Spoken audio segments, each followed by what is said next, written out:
Lors d'un barbecue décontracté, ma femme a demandé en riant si quelqu'un voulait la débarrasser de son mari, ajoutant un commentaire sur mon manque de motivation. Notre voisine célibataire a dit qu'elle serait intéressée. La plaisanterie a cessé d'être drôle quand elle a demandé quand je serais libre. Les hamburgers grésillaient sur le grill, emplissant l'air de ce parfum incomparable du week-end du Memorial Day. J'ai retourné une autre galette de viande, observant les marques de grillade se former pendant que mes voisins se mélangeaient dans le jardin. Le temps n'aurait pas pu être meilleur. 75 degrés avec un ciel dégagé. Le genre d'après-midi qui faisait de la banlieue de Columbus le meilleur endroit sur Terre. Les chênes le long de la limite de la propriété se balançaient doucement, leurs feuilles bruissant dans la brise chaude. Les gens se regroupaient autour de la glacière, s'étalaient sur des chaises de jardin, déambulaient entre la terrasse et la pelouse avec des verres à la main. C'était censé être l'un de ces rassemblements de quartier parfaits où rien ne va de travers. Kevin et Amy Patterson riaient près de la glacière, racontant probablement encore l'histoire de leur voyage à Nashville. Steve Coleman était en pleine conversation avec Tom Ward à propos de l'entretien de la pelouse et du meilleur moment pour sursemer. Les Johnson étaient assis à l'ombre de l'un des chênes, hochant la tête en accord avec ce que Rachel Ward disait à propos du tournoi de football de ses enfants.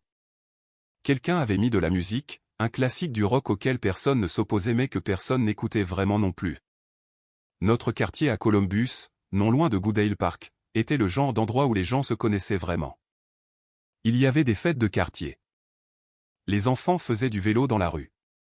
Nous surveillions les maisons des uns et des autres quand quelqu'un partait en vacances. C'était confortable, sûr, normal. Ma femme, Michelle, monopolisait l'attention sur la terrasse, un verre de vin à la main. Son troisième, peut-être quatrième. J'avais arrêté de compter il y a des années. Je pouvais entendre sa voix devenir plus forte à chaque remplissage. Ce ton particulier qu'elle prenait quand elle avait bu juste assez pour perdre toute retenue, mais pas assez pour bredouiller. Elle devenait toujours plus animée après quelques verres, gesticulant sauvagement avec sa main libre et riant de ses propres commentaires avant que quiconque ait eu la chance de réagir. Pour une fois, je m'amusais réellement ici près du grill, loin de son spectacle. Il y avait quelque chose de paisible à se tenir au-dessus des braises chaudes, à retourner des hamburgers, à s'assurer que rien ne brûle. Tâche simple, objectif clair, aucune critique sur ma façon de mal le faire. Puis j'ai entendu mon nom percer la conversation et la musique. Sérieusement, cependant, dit Michel, assez fort pour être entendu dans tout le jardin. Assez fort pour s'assurer que chaque personne l'entende. Qui veut me débarrasser de mon mari? Les conversations se sont arrêtées en pleine phrase. Quelqu'un a baissé la musique. J'ai senti chaque personne dans ce jardin se tourner pour me regarder, puis se retourner vers elle, puis les uns vers les autres, essayant de comprendre s'ils avaient bien entendu ce qu'ils pensaient avoir entendu. La spatule s'est figée dans ma main. Un hamburger commençait à carboniser, mais je ne pouvais pas bouger. Michel a ri. Ce rire détendu par le vin qui disait qu'elle se trouvait hilarante. Elle a continué. Il est livré avec zéro ambition et un contentement maximal. Une excellente affaire pour quelqu'un, non? Facile d'entretien, ne se plaint jamais, parfaitement heureux de rester exactement où il est pour toujours. Le silence qui a suivi était du genre à vous faire bourdonner les oreilles. J'ai vu Steve Coleman fixer sa bière comme si elle contenait les secrets de l'univers. La bouche d'Amy Patterson était grande ouverte et elle a mis sa main dessus. Tom Ward semblait mal à l'aise mais ne pouvait pas détourner le regard, comme s'il regardait un accident de voiture au ralenti. Madame Johnson a murmuré quelque chose d'urgent à son mari, qui a secoué la tête tristement. Rachel Ward avait déjà sorti son téléphone, envoyant probablement un texto à quelqu'un qui n'était même pas là. Je sentais mon visage chauffer, non pas à cause du grill, mais à cause de la honte de voir ma femme annoncer à tout notre cercle social que je n'étais pas assez pour elle, qu'elle y avait pensé suffisamment pour en plaisanter. Qu'elle me voyait comme quelque chose à échanger, comme un vieux canapé sur le trottoir avec une pancarte gratuite collée dessus. Puis Diane Winter s'est avancée du bord de la foule. Elle habitait à 3 maisons de là, était divorcée depuis environ 8 mois. Une femme tranquille, qui restait plutôt dans son coin lors de ses rassemblements de quartier. Je lui avais parlé peut-être 3 fois au cours des 2 années écoulées depuis son emménagement. Elle apportait généralement un plat, restait 1 heure, remerciait les hôtes et rentrait chez elle, agréable mais distante. Mais maintenant, elle marchait vers le centre de la terrasse, son expression calme et pensive. En fait, dit Diane, sa voix claire et stable se propageant dans le jardin. Je serais intéressé. Le rire de Michel s'est étranglé dans sa gorge. Le verre de vin s'est arrêté à mi-chemin de ses lèvres. J'ai vu l'expression suffisante sur son visage commencer à vaciller, la confusion s'insinuant sur les bords. Ce n'était pas comme ça que ça devait se passer. Les gens étaient censés rire. Peut-être me lancer des regards compatissants. Pas se porter volontaire pour de vrai. Quand seriez-vous libre, me demanda directement Diane, ses yeux rencontrant les miens. Le jardin est devenu complètement silencieux. On pouvait entendre les hamburgers grésiller sur le grill derrière moi. La glace de quelqu'un a bougé dans son verre. Un oiseau a chanté depuis l'un des chênes, mais personne n'a parlé. Personne n'a bougé. J'ai posé délicatement la spatule sur la table d'appoint du grill et j'ai marché vers la terrasse, vers l'endroit où Michel se tenait figé, son verre de vin toujours suspendu en l'air. Chaque pas semblait délibéré. Chaque œil dans le jardin suivait mon mouvement. J'ai gardé ma voix calme et posée. Je me suis assuré que tout le monde pouvait m'entendre clairement. Eh bien, chérie, dis-je en m'arrêtant à quelques mètres de Michel. Je t'apprécie vraiment de faire le marketing pour moi. C'est très attentionné. Devrais-je commencer à faire mes valises maintenant? Ou voulais-tu d'abord négocier les termes? Peut-être conclure un accord d'échange, voir si quelqu'un d'autre veut faire une contre-offre? Le visage de Michel est devenu pâle. Elle a essayé de rire à nouveau, mais le son était faux. Allons, tout le monde sait que je plaisantais. Pas moi, dit simplement Diane. À 17h, le dernier invité était parti. Kevin et Amy ont prétexté devoir se lever tôt pour quelque chose. Les Johnson ont dit qu'ils étaient fatigués par la chaleur. Steve a prétendu qu'il devait rentrer chez lui pour nourrir son chat. Même si je ne l'avais jamais entendu mentionner avoir un chat auparavant, tout le monde a trouvé une raison. Ils ont pris leur plat, ont offert de brefs remerciements, ont évité le contact visuel et sont partis aussi vite que la politesse le permettait. Michel et moi avons nettoyé dans un silence complet. Le genre de silence qui pèse plus lourd que le son. J'ai ramassé les bouteilles de bière vides sur les tables et les chaises de jardin. Elle a raclé les assiettes dans la poubelle, chaque mouvement sec et colérique. Le soleil de l'après-midi était plus bas maintenant, projetant de plus longues ombres sur le jardin. Aucun de nous n'a parlé jusqu'à ce que la porte arrière se ferme derrière nous et que nous soyons seuls dans la maison. Elle a tenu environ 10 secondes avant d'exploser. Qu'est-ce que c'était que ça, bon sang? Sa voix a rebondi sur les murs de la cuisine.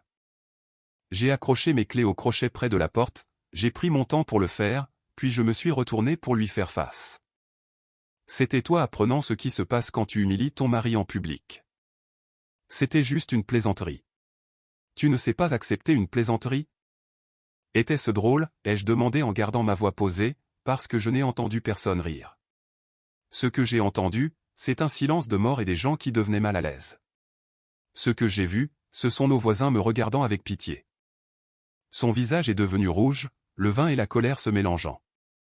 Tu m'as embarrassé. Tu as réellement joué son jeu devant tout le monde. Tu m'as fait passer pour une idiote. Je l'ai regardé longuement, laissant cela s'imprégner. Je t'ai embarrassé. Laisse-moi bien comprendre. Tu te lèves devant nos voisins, des gens que nous voyons chaque semaine, des gens que nous connaissons depuis des années, et tu leur dis que ton mari n'a pas d'ambition et ne vaut pas la peine d'être gardé. Tu demandes littéralement si quelqu'un veut te débarrasser de moi comme si j'étais une sorte de fardeau dont tu essaies de te décharger, mais d'une manière ou d'une autre, c'est moi qui t'ai embarrassé. Tu sais ce que je voulais dire. J'étais juste sociable, je faisais la conversation. Quand as-tu dit quelque chose de gentil sur moi à tes amis pour la dernière fois, ai-je demandé. La question est sortie plus dure que je ne l'avais prévu. Quand as-tu vanté les mérites de ton mari à qui que ce soit pour la dernière fois? Quand m'as-tu fait passer pour autre chose qu'une déception pour la dernière fois? Elle a ouvert la bouche, puis l'a refermée. Aucune réponse n'est venue. C'est juste une femme divorcée désespérée qui cherche de l'attention, a finalement dit Michel. Et tu l'as encouragée. Elle était la seule personne honnête là-bas, ai-je répondu. Tu as proposé de m'échanger comme une voiture d'occasion et elle a dit qu'elle me prendrait. Je ne vois pas le problème avec ça. Le problème, c'est que tu es mon mari. Le suis-je? La question est restée en suspens entre nous, parce qu'il y a 5 minutes, tu essayais de me donner à quiconque voudrait bien de moi. Michel arpentait la pièce maintenant, ses mains tremblantes. Tu ne peux pas être sérieux à ce sujet. Je vais dormir dans la chambre d'Amit, dis-je. Nous pourrons continuer cette conversation demain, quand tu auras eu le temps de réfléchir à ce que tu veux vraiment. Tu ne peux pas être sérieux. Je suis passé devant elle en direction des escaliers. Très sérieux. Bonne nuit. En montant au 2e étage, je pouvais l'entendre commencer à pleurer. Pour la première fois en 9 ans de mariage, je n'ai pas ressenti l'envie de revenir en arrière et de la réconforter. Je suis resté éveillé dans la chambre d'Ami pendant des heures cette nuit-là, fixant le plafond dans le noir. Le lit était plus petit que celui auquel j'étais habitué. Le matelas plus dur, mais ce n'était pas le lit qui me tenait éveillé. Je pouvais entendre Michel bouger dans la chambre principale au bout du couloir. Arpentant probablement, peut-être en pleurant. Les lattes du plancher craquaient sous ses mouvements. Elle ne dormait probablement pas non plus. Les mots de Diane résonnaient dans ma tête. Quand seriez-vous libre? Comme si c'était une vraie question avec une vraie réponse. Comme si être avec moi était quelque chose que quelqu'un pourrait réellement vouloir, pas seulement quelque chose qu'il fallait tolérer. Depuis combien de temps acceptais-je le manque de respect de Michel? Les questions tournaient en boucle dans mon esprit, exigeant des réponses que je ne voulais pas examiner. Combien de fois avait-elle fait de petites remarques sur ma carrière, sur le fait que je devrais vouloir plus, que je devrais pousser plus fort, que je devrais gravir une échelle que je n'avais jamais voulu gravir en premier lieu. Combien de fois m'avait-elle comparé à d'autres maris, aux partenaires de ses amis qui gagnaient plus d'argent, qui avaient de plus grands titres, qui conduisaient de meilleures voitures? Combien de fois avais-je simplement laissé passer, en me disant qu'elle ne faisait que se défouler, qu'elle passait juste une mauvaise journée, qu'elle s'inquiétait juste pour notre avenir? Quand avais-je commencé à trouver des excuses à son mépris? Je me suis souvenu de l'expression sur son visage quand Diane s'est portée volontaire. Cette fraction de seconde de panique avant qu'elle n'essaie de la couvrir avec plus de rire. Elle s'était attendue à ce que je reste là à encaisser, à ce que je joue le rôle du bon sportif, peut-être à faire une blague autodérisoire pour apaiser la tension. Elle ne s'était certainement pas attendue à des conséquences. L'horloge sur la table de chevet brillait. 2h47 du matin. Je me suis tourné sur le côté, j'ai donné un coup de poing à l'oreiller pour lui donner une forme différente.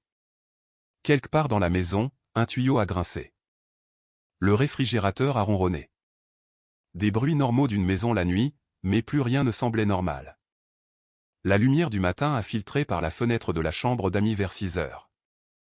J'ai entendu Michel se lever à 7h. Je l'ai entendu dans la cuisine.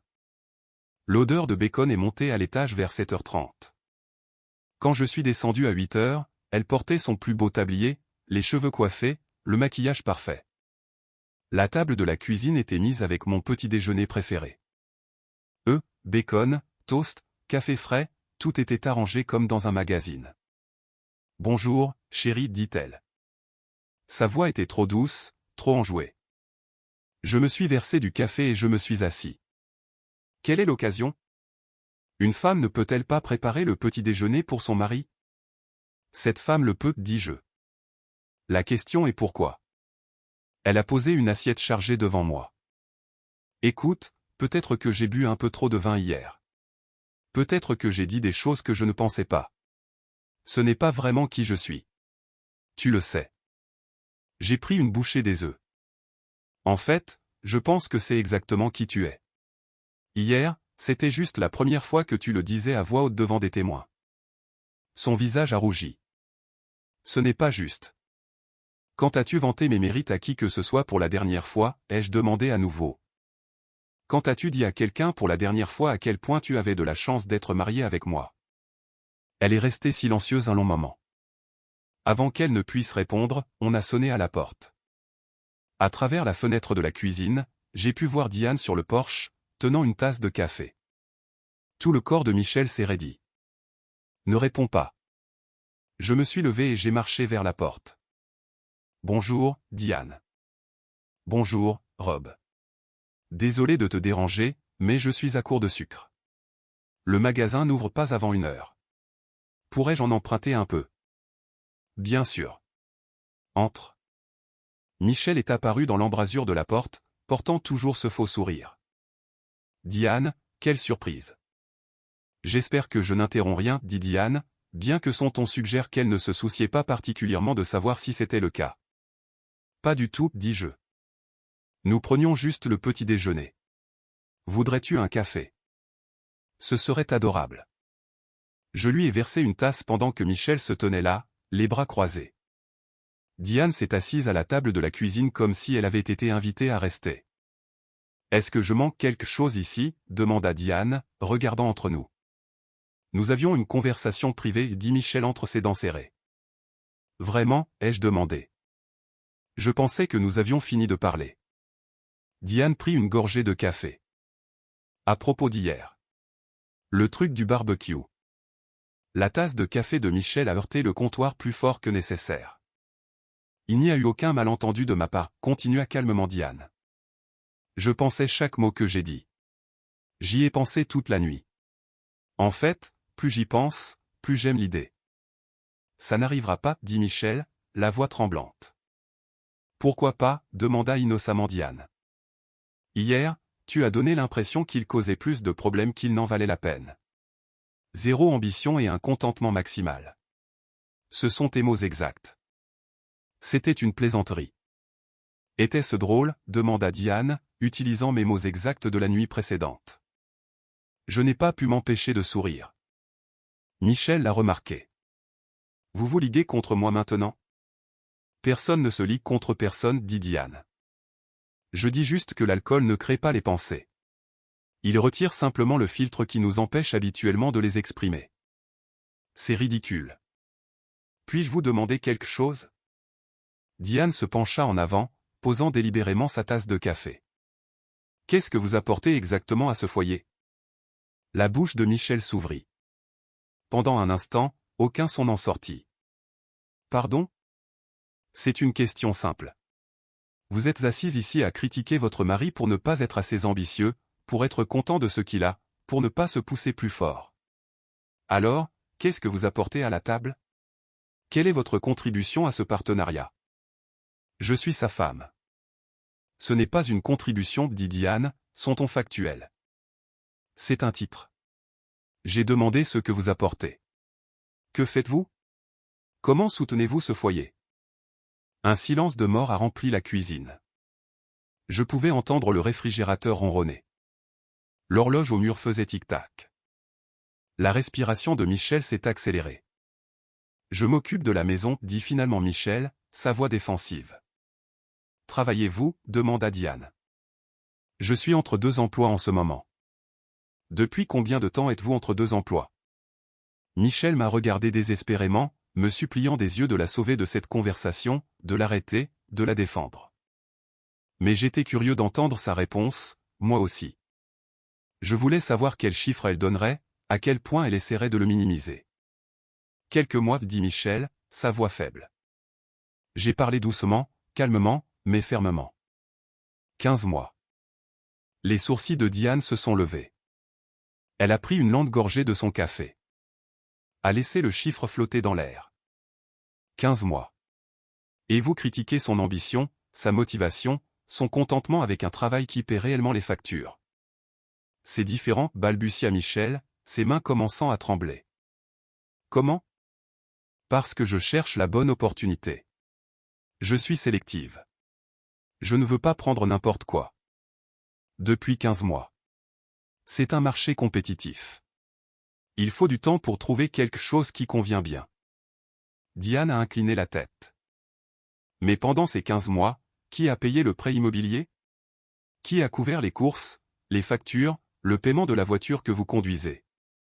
Qui a fait fonctionner ce foyer pendant que vous cherchiez l'opportunité parfaite? Michel était complètement décontenancé. Maintenant, ça ne vous regarde pas. Vous en avez fait mon affaire hier quand vous avez proposé de me l'échanger. Je me suis levé et j'ai marché vers la fenêtre. Dehors, je pouvais voir des voisins travailler dans leur jardin, vivant leur vie normale de dimanche matin. À l'intérieur, quelque chose de fondamental avait changé. Vous savez ce que j'ai réalisé, dis-je sans me retourner. Je m'excuse d'être qui je suis depuis des années. Je trouve des excuses pour expliquer pourquoi je ne suis pas assez riche, pas assez réussi, pas assez ambitieux pour toi. Ce n'est pas vrai, dit faiblement Michel. Je me suis retourné pour leur faire face à toutes les deux. Combien de fois m'as-tu dit que je devrais demander une promotion? Combien de fois as-tu suggéré que je cherche un meilleur travail? Combien de fois as-tu clairement indiqué que ce que je fais n'est pas assez bien? Elle n'a pas répondu. Voici le truc, ai-je continué. J'aime mon travail. Je suis bon dans ce que je fais. Il paie assez bien pour que nous vivions confortablement. Et plus important encore, il me donne le temps de profiter de ma vie au lieu de courir après une norme de succès impossible. Diane a souri. Ça me semble parfait. Michel lui a lancé un regard qui aurait pu tuer. Personne ne vous a demandé votre avis. En fait, dis-je, tu l'as fait hier, devant tout le monde. Diane s'est levée et a lissé sa robe. Peut-être que je devrais y aller. Je vois que je mets quelqu'un mal à l'aise. Quand veux-tu que je vienne le chercher? A-t-elle demandé à la porte. La question est restée en suspens, comme de la fumée. Le visage de Michel est passé par environ 6 émotions différentes avant de s'arrêter sur une rage pure. Sortez, dit-elle à Diane, la voix tremblante. Sortez de ma maison tout de suite. Votre maison? Diane a haussé un sourcil. Drôle. Je pensais qu'elle appartenait à vous deux. Cependant, étant donné que vous êtes au chômage depuis 15 mois, je suppose que son nom est le seul sur le prêt immobilier. Elle avait raison. Bien sûr, la maison était à mon nom seul. Je l'avais achetée avant que nous nous marions et je n'avais jamais pris la peine de l'ajouter à l'acte de propriété. Après le départ de Diane, Michel s'est tourné vers moi. Comment as-tu pu me faire ça? Flirter avec une autre femme juste devant moi. Comment peut-elle voler quelque chose que tu ne veux pas? Ai-je demandé. Je n'ai jamais dit que je ne te voulais pas. Tu l'as démontré devant la moitié du quartier. Elle a commencé à pleurer. Plus fort cette fois. Nous avons fait des vœux. Pour le meilleur et pour le pire. De quelle partie s'agit-il? Ai-je demandé. Parce que ça ressemble beaucoup au pire pour moi. Je me suis dirigé vers le placard et j'ai sorti des valises. Qu'est-ce que tu fais? Je veux que tu fasses tes affaires et que tu partes. La couleur a quitté son visage. Quoi? Tu m'as entendu. Fais tes valises et pars. Tu ne peux pas être sérieux. C'est ma maison. Non, dis-je fermement. C'est ma maison. Ton nom n'est pas sur l'acte de propriété. Je l'ai acheté avant que nous nous marions. Tu te souviens. Mais où irai-je? Tes sœurs, ta mère, un hôtel. Je m'en fiche. Je n'ai pas d'argent. Je l'ai regardé. Alors peut-être que tu aurais dû y penser avant de passer 15 mois à critiquer la personne qui paie pour tout. Elle a attrapé mon bras. S'il te plaît, nous pouvons arranger ça. Je vais changer. Je trouverai un travail. J'ai doucement libéré mon bras. Tu as eu 15 mois pour trouver un travail. Tu as eu 9 ans pour m'apprécier. Pourquoi devrais-je croire que tu changeras maintenant? Mon téléphone a vibré. Je l'ai vérifié. Un texto de Diane. J'espère que tu vas bien. Je suis là si tu as besoin de parler. Michel m'a vu le lire. C'est elle? Je lui ai montré l'écran. Ouais. Supprime-le. Bloque son numéro. Pourquoi ferais-je ça? Parce que je suis ta femme. La même femme qui a essayé de me donner hier. Elle s'est assise lourdement sur le canapé. Ce n'est pas comme ça que la journée était censée se passer. Comment était-elle censée se passer? Ai-je demandé. Tu m'humilies. Tout le monde rit. Nous prétendons que ça n'est jamais arrivé. Elle n'a pas répondu. J'ai passé l'heure suivante à ranger systématiquement ses vêtements dans les valises.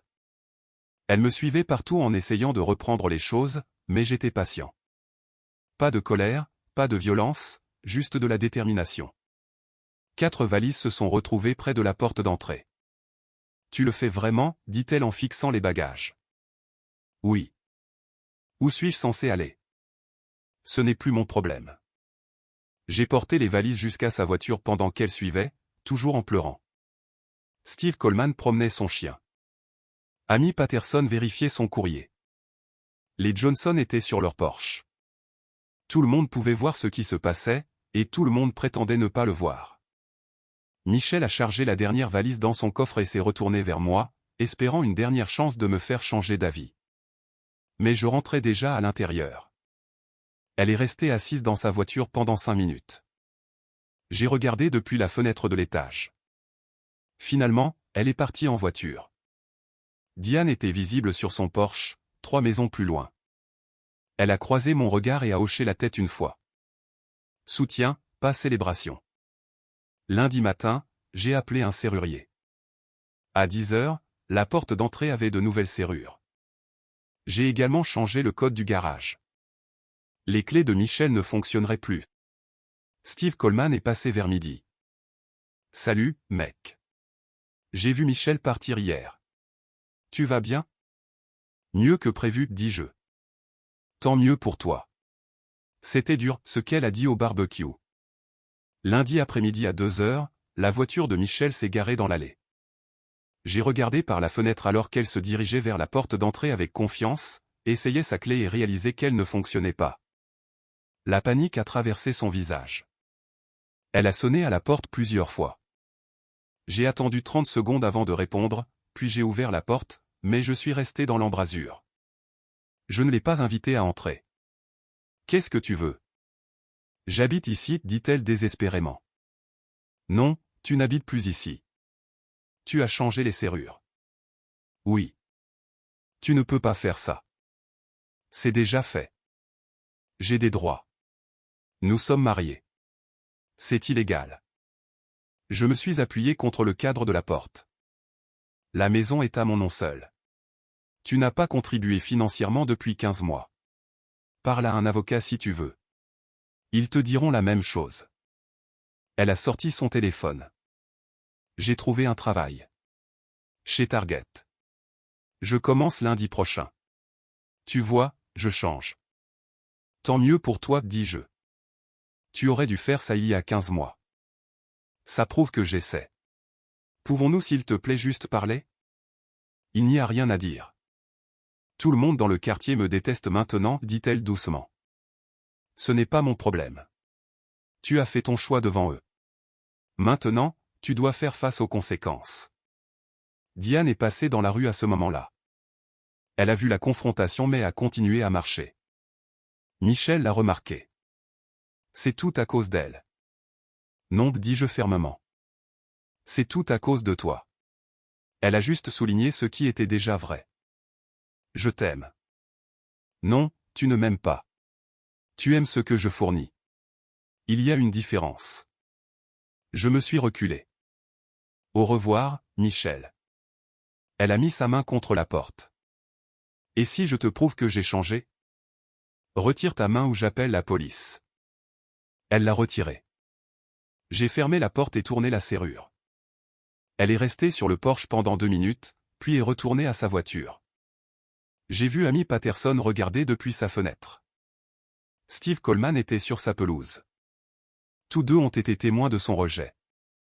Ce soir-là, Amy Patterson a apporté un plat. Je pensais que tu voudrais peut-être quelque chose de fait maison. Pour ce que ça vaut, je pense que tu as très bien géré ça. La plupart des hommes auraient explosé. 3 semaines plus tard, je faisais à nouveau griller des hamburgers dans mon jardin, mais cette fois, Diane m'aidait avec les accompagnements. L'atmosphère était complètement différente. Pas de tension, pas besoin de marcher sur des œufs, juste 2 personnes appréciant la compagnie de l'autre. Les mêmes voisins étaient là. Kevin et Amy Patterson, Steve Coleman, les Johnson, Rachel et Tom Worth. Tout le monde était plus détendu qu'il ne l'avait été au barbecue du Memorial Day. Il y avait des regards occasionnels entre les couples, mais surtout les gens semblaient vraiment heureux d'être là. C'est prêt? Demanda Diane, tenant une assiette pour les hamburgers. J'ai vérifié. Encore 2 minutes. Elle m'a brièvement serré l'épaule et est retournée à la salade. Simple, naturel. Steve est venu avec une bière. Mec, tu as l'air différent. Différent comment? Plus léger, détendu. Je le sens, dis-je. Amy s'est approché de Diane dans la cuisine quelques minutes plus tard. Je pouvais les entendre par la fenêtre. Je dois dire que vous allez bien ensemble.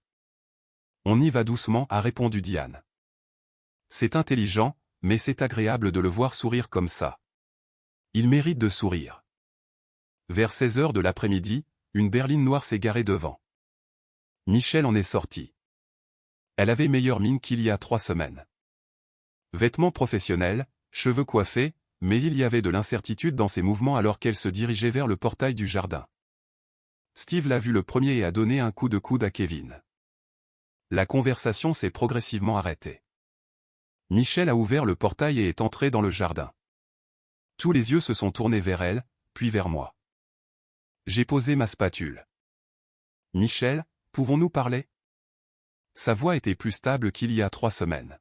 « S'il te plaît, juste 5 minutes. » Je ne crois pas. J'ai fait tout ce chemin.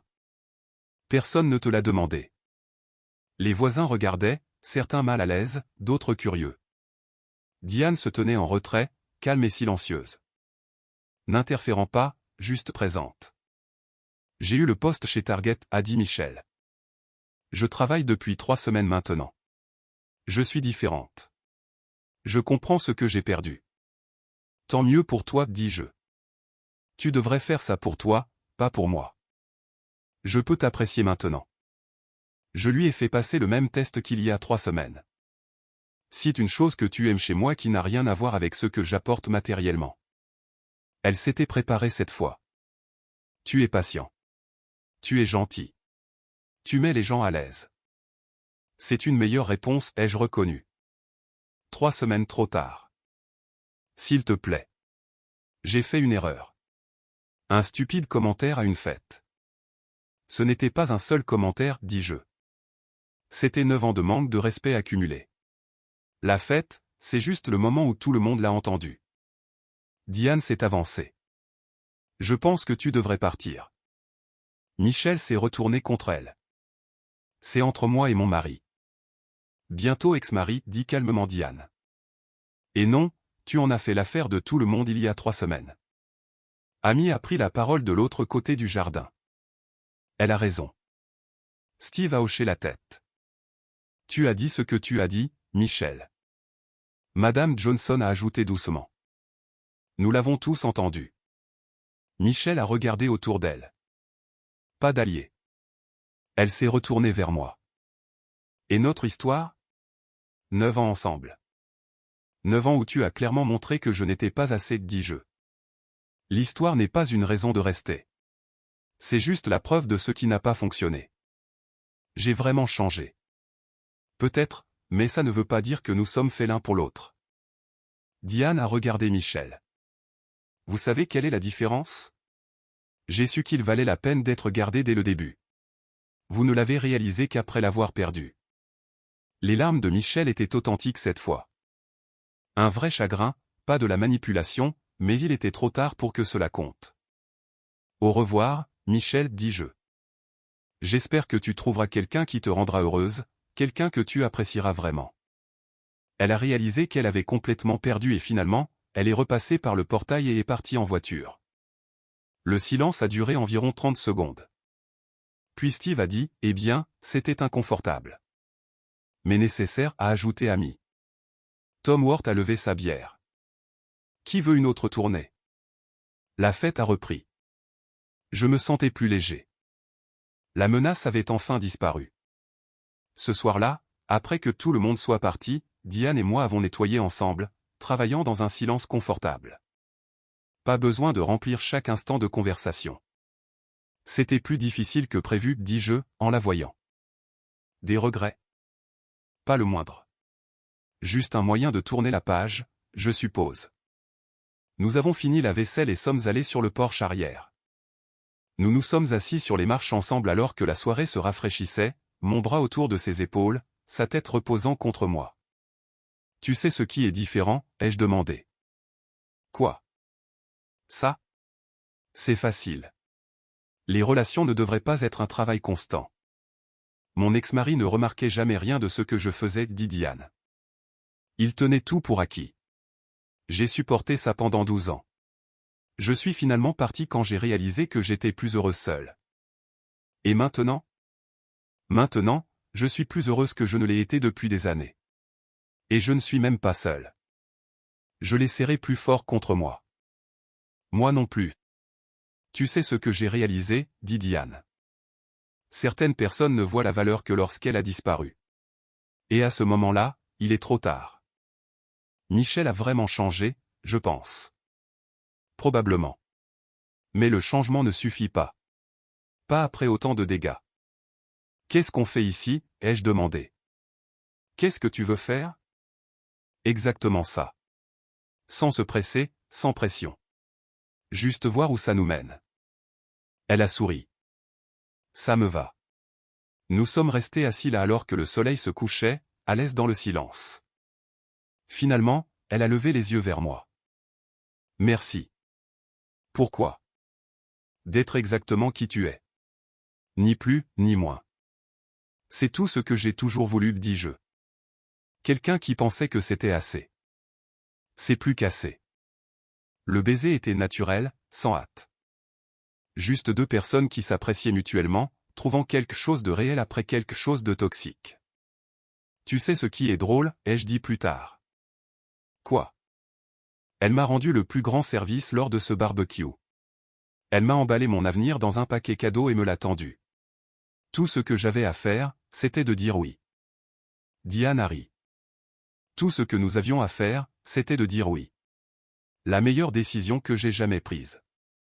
Une semaine plus tard, j'étais assis sur le porche arrière avec mon café du matin, regardant le jardin où tout avait commencé. 4 semaines depuis le commentaire de Michel, 3 semaines depuis son départ.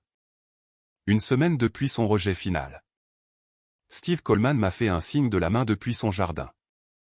Bonjour. J'ai répondu de la main. Simple, amical, sans tension sous-jacente. Ami est passé avec du courrier qui s'était mélangé. Oh, et nous organisons un barbecue le week-end prochain. Toi et Diane devriez venir. Nous serions ravis. Génial. À la semaine prochaine alors. J'ai réalisé que je n'avais pas pensé à Michel depuis des jours. Pas de colère, pas d'amertume, juste une absence, comme un bruit de fond qui s'était enfin arrêté.